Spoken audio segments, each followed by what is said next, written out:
What up, peeps? So, fantastic conversation that we had earlier today, which was talking about failures. And a lot of times, people are afraid to fail. And I say this with confidence because that's who I was. So, growing up, I always left a little bit in the tank or kind of left that edge of, oh, I could have done better. Why? Because I was afraid to not be good enough. So not being good enough is one of the hardest things to accept. And I actually didn't play college sports because of that exact reason. I was scared and I thought that I wasn't good enough. And I didn't really want to find out if I was or not. It was better off me not doing it and being like, I could have done it. I had the scholarships. So when we look at failures and changing the mindset on that, it's the idea of failures is you paying for your experiences. So when you fail, it's literally a payment of experiencing something and becoming better at it. The way that I got past it was when I applied to law school. I had a shitty undergrad GPA, and my LSAT scores were subpar, and the possibilities of me going to school in the United States were like 3 schools. It was just horrible. But I was still cocky, still confident. I applied to like 48 schools, and a lot of the things were waived based on my finances and things like that. So I was able to apply to all these schools.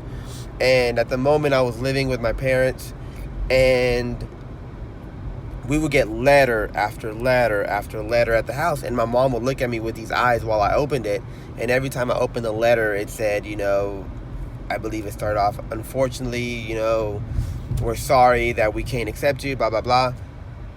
And I had to tell my mom every time with a sad face that I didn't make it. So after about 48 of those, 48 of them, I got accepted to one.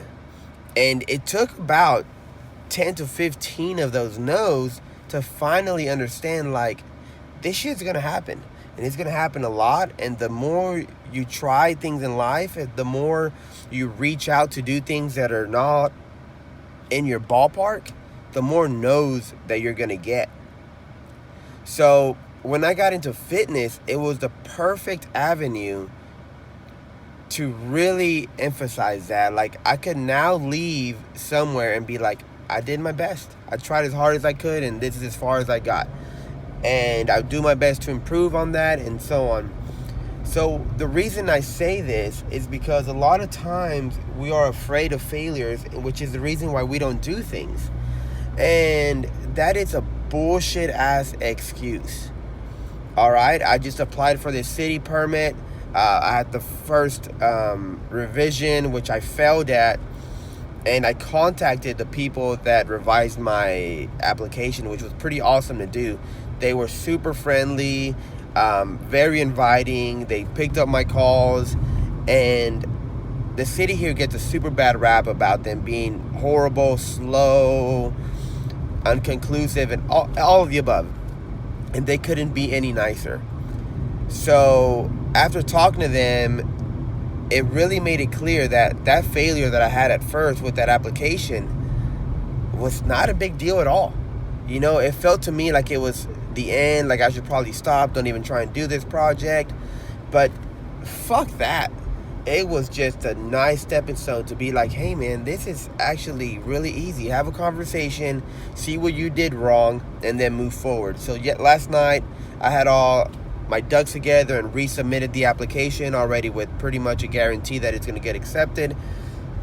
And it felt good to really go through that whole process. And if you think it feels good to not do something and not fail, it feels 100 times better to fail, do it again, and then succeed.